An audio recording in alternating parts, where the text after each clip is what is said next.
Okay, I'm here in sunny Portugal with Tapio from Aalto University, and I'm going to ask him some questions about OER and in particular the practices around OER. So first of all, for the video, could you state your name and your position and your institution? I'm Tapio Koskinen. I work for Lifelong Learning Institute Tapio, which is part of Aalto University. My title is their Head of Research and Development. Great, thank you. So we work in adult education and continuing education. Great, thank you. What do you think are the what opportunities do you think OER, Open Educational Resources, offer for education from your perspective? Huge opportunities. It's constantly, we are facing the challenge how to make learning services happen as close to the workplace, as close to the people as possible. And OER is one way that can help us in doing that. Great, thank you. That's excellent. And of course, lots of other people agree with you, which is why there's been such an exciting growth in the OER movement in the last 10 years. However, we have had about 10 years of this now.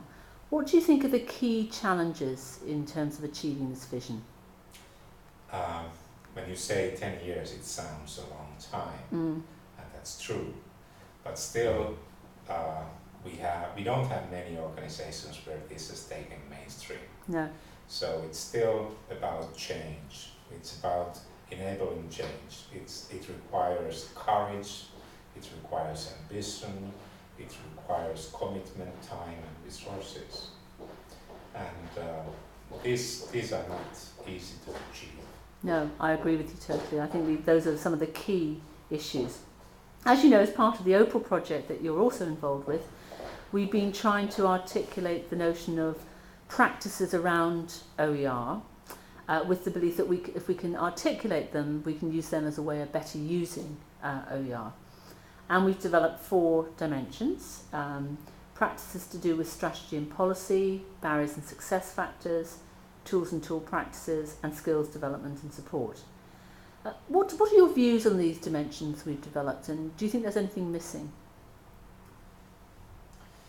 It's difficult to criticize your own work. Yes.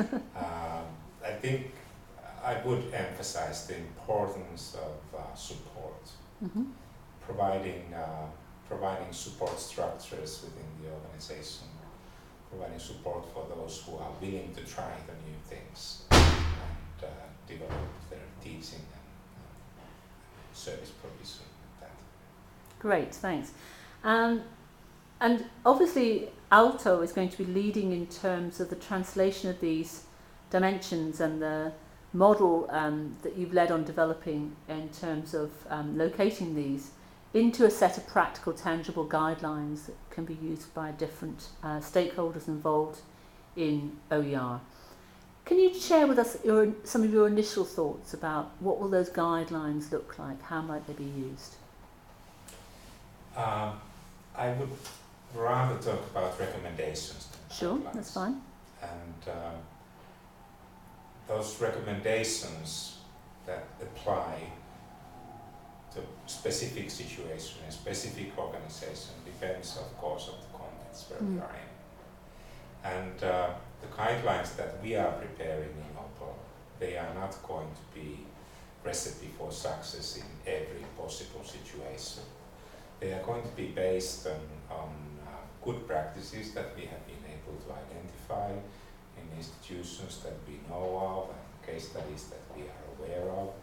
And those people who are reading the recommendations, they eventually decide whether this is something that we would like to try in our own context as an organization. Great, that sounds really good. And I think the guidelines or recommendations being practical is key, because otherwise they're not going to be taken up.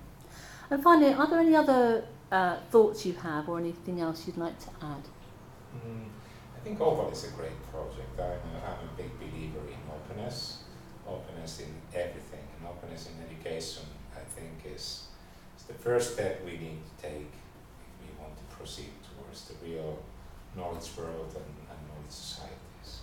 Thank you very, very much, Tapio. Thanks.